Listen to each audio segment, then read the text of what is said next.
रामकृष्ण हरी माऊली. सोमवारची सकाळ होती आणि सूर्य बघा छान असं झाडाच्या मागून दिसायला लागला होता.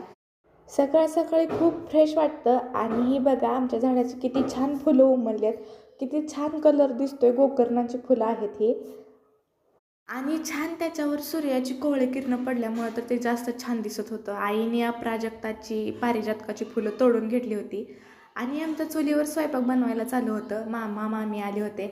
मामासाठी मामी चहा बनवत होत्या आणि मला बटाट्याची भाजी बनवायची होती. त्यासाठी मी बटाटा घेऊन त्याची साल काढून घेतली होती आणि बटाटा मी चिरायला पण स्टार्ट केलं होतं.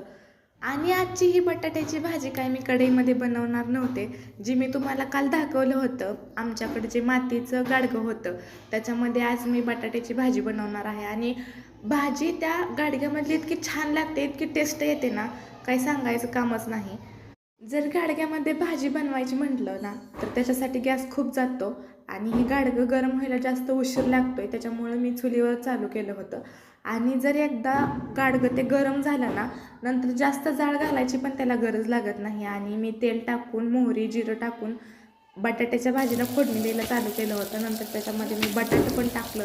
छान असं जाळ लागला होता आणि बटाटा तेलामध्ये छान असं भाजत होतं बघा. आणि मी लगेच वरून पाणी पण ओतलं.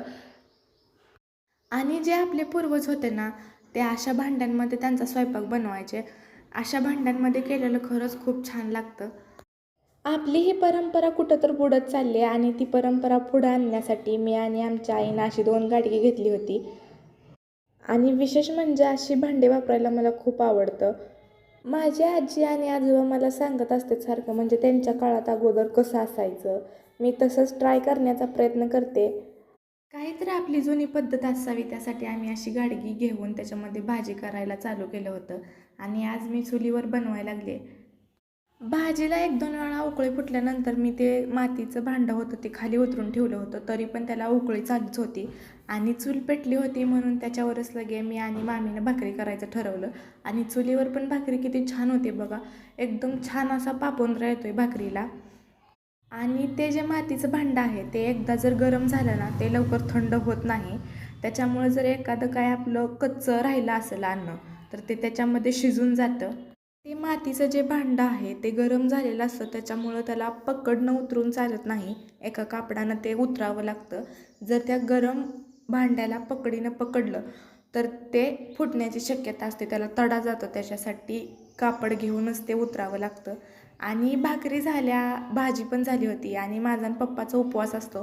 त्याच्यासाठी मी आणि माझी मामी शाबू बनवत होतो. बटाटे कट करून कढईमध्ये टाकलं होतं आणि जाळ पण खूप छान लागला होता चुलीला. लगेच स्वयंपाक होत होता. चुलीवर केल्यासारखं वाटलं पण नाही. आणि ज्यावेळेस आपण चुलीवर स्वयंपाक करतो तर ती टेस्ट एक वेगळीच येते. जेव्हा गॅसवर आपण स्वयंपाक करतो चुलीसारखी टेस्ट गॅसच्या स्वयंपाकाला येत नाही. आणि बटाटा पण तेलामध्ये खूप छान भाजलं होतं. लगेच मामीने वरून शाबू टाकला.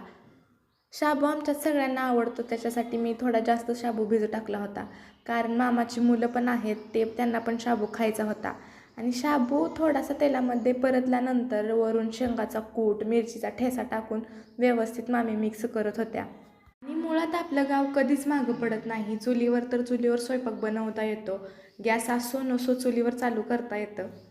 आणि थोडंसं शाबूमध्ये पाण्याचा शितडा देऊन मामीने छान शाबू बनवून घेतला होता. आणि नंतर आई बोलली होती मेथीची भाजी पण बनवा. त्यासाठी आम्ही मेथीची भाजी स्वच्छ धुवून घेतली होती.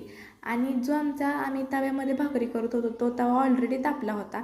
त्याच्यामध्येच आम्ही लगेच थोडंसं तेल टाकून लसूण टाकून तव्यामध्येच आम्ही भाजी बनवणार होतो. आणि चालू पण केलं होतं भाजी बनवायला. खूप छान असा चुलीला जाळ लागला होता. सगळा स्वयंपाक व्यवस्थित नीट होता. बाहेर थोडंसं ऊन पडलं होतं पण तेवढं आम्ही ॲडजस्ट केलं.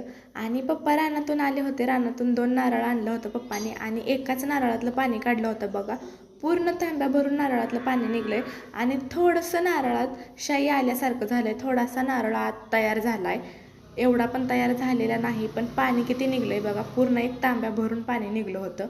आणि छान आम्ही सगळेजण नारळाचं पाणी पिलो.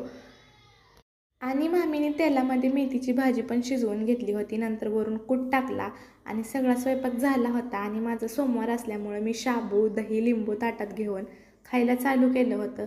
आणि मलाही शाबू खूप आवडतो त्याच्यामुळं मी शाबू बनवला होता आणि सगळ्यांना दिला पण होता.